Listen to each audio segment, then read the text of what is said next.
Alright, so up until now we've been using our hands because I know that you have them as measuring devices. But I gotta be honest, they're not terribly accurate. Every hand is different and it's a good rough way of measuring, but in science class we need to measure with much more what's called precision. So let's take a look at some measuring devices you may have seen. So if you take a look, this stick is by far the most common in the United States. It has inches on it, 1 inch, 2 inch, 3 inch. But the United States does something weird because then we break them up into 8 equal parts. And now we're dealing with fractions. I gotta be honest, I don't like them. The second device is a meter stick, and it divides things up into 1 and 2 and 3 centimeters. Between the two, which one is more accurate?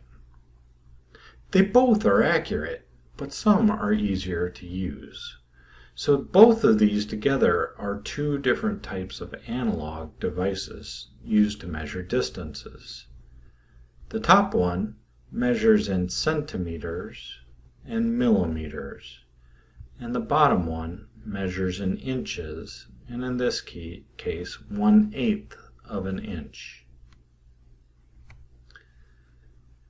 Here's the thing, I think metric is cool, and here's the reason why. Things are divided up into tens, which is very easy to do math with. And when, in science, if we use the metric, we can get a ton of information out of the measurement.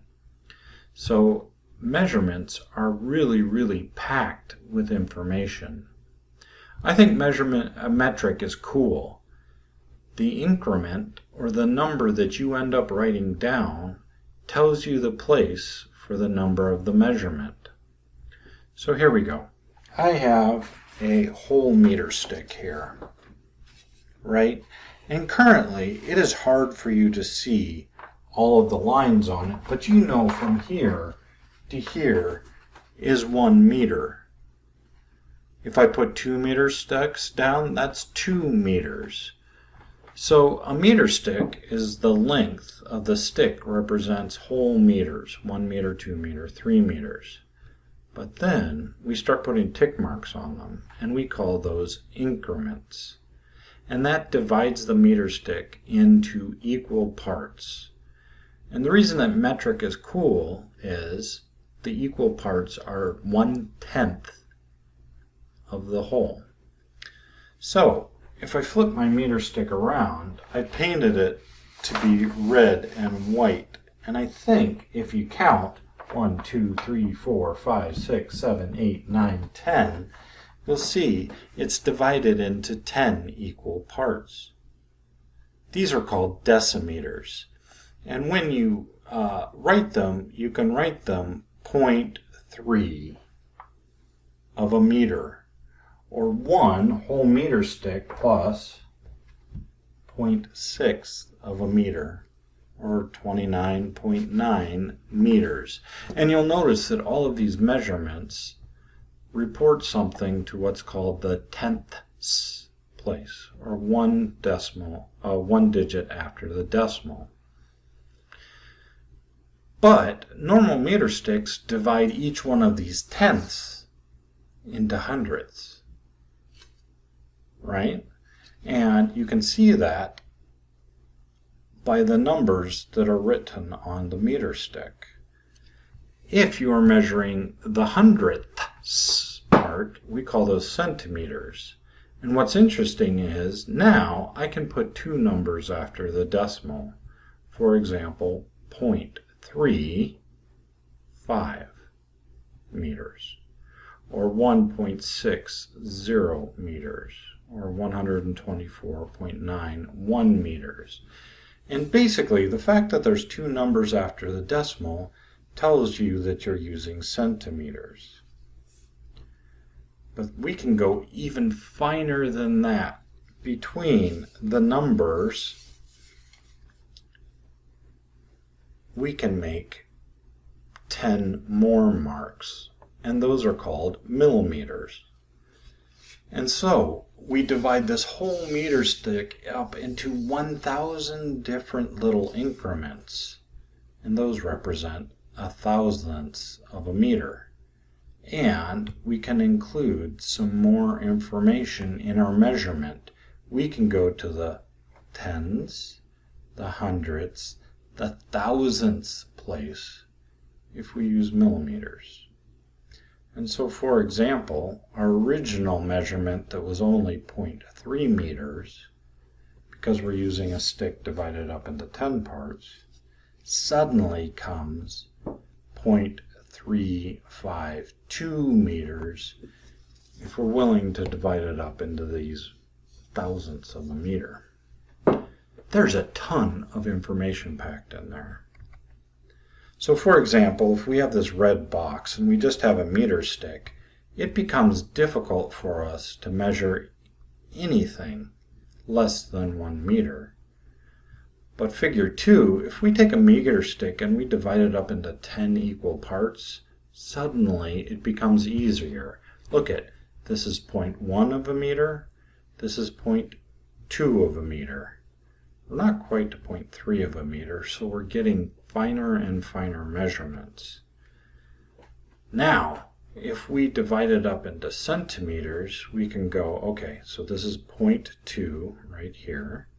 We call it 20 centimeters, 21 centimeters, 22, 23, 24, 25, 26 centimeters. Not quite 27 centimeters yet. All right, but if we divide 26 centimeters up into 10 equal parts, we can start measuring step by step. So if I look at my red box here, I see that I have 26. 1, 2, 3, 4, 5, 6. So far so good, and that's using millimeters. So as the scientist gets to estimate the last digit in their measurement, they estimate how close the edge of this box is to this line compared to this line. And so for example, if the object were to stop exactly on this line, we would report a 0. And so it would be 0.266, 0.26, 1, 2, 3, 4, 5, 6. And then we'd use a 0 to tell other scientists it's exactly on the line. If it's really close to that tick mark, I might estimate a 1 or a 2 or a 3 to go in this last position here. 0.26 of a meter, 0.261, 0.262, 263, 264, 265, 266. But boy, it's just a little bit beyond this line right here. So maybe 0.2663.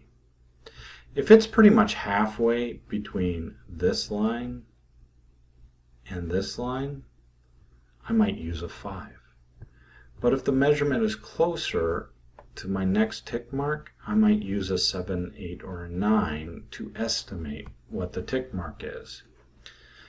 Now you might go, Faye, why do I worry about this? I would like you to stop and realize how a stick with 1,000 lines on it can give you incredibly precise distance or displacement measurements. Not only do you get the whole stick, 1, 2, 3, 4 meters, but now you can get tenths of a meter, hundredths of a meter, thousandths of a meter, and then you estimate the last digit. By far, the most important characteristic of your distance measurement is the unit. Guys, when we use these things, or more importantly, I believe you have fabric tapes that do the same thing that these do but are flexible. You need to include the units meters. In general, in physics, we tend not to use inches because the math gets so tough when we start talking about the increments between.